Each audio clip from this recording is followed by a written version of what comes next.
Today we're going to be unboxing the Sensationnel X-pression Kids braid.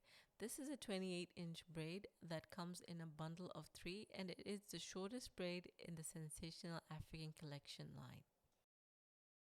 The finished length or braided length is 14 inches.